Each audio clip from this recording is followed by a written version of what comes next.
based approach, basic ba talaga yung, Hindi, sa yung consultation, ano? Basic yan. Sa Basic. ilalim ng human rights-based approach, particularly yung Panther Principles, una din yung participation. Anong ibig sabihin? Nothing about us without us. So yun yung problema actually ng EDCOM2 report. Bagamat maraming, alibaw, sinasabi nila yung problema, bakit merong 91% na learning poverty rate tayo. Ito'y dahil din daw sa mass promotion, spiral curriculum. Bagamat may bahagi ito ng katotohanan, pero ito ay sintomas lang ng mas malalang problema. Meron silang hindi binabanggit, Kanobel.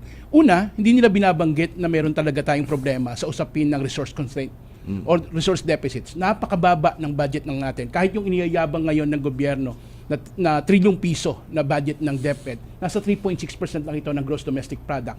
Malayo doon sa recommendation ng United Nations na 4 to 6% na recommendation. So malaking problema So yun. short doon sa dapat Short. na budget.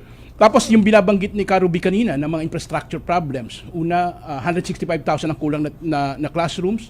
55,000 dyan is unsafe. 30% ng mga classrooms sa Pilipinas, ng mga eskwelahan, walang kuryente.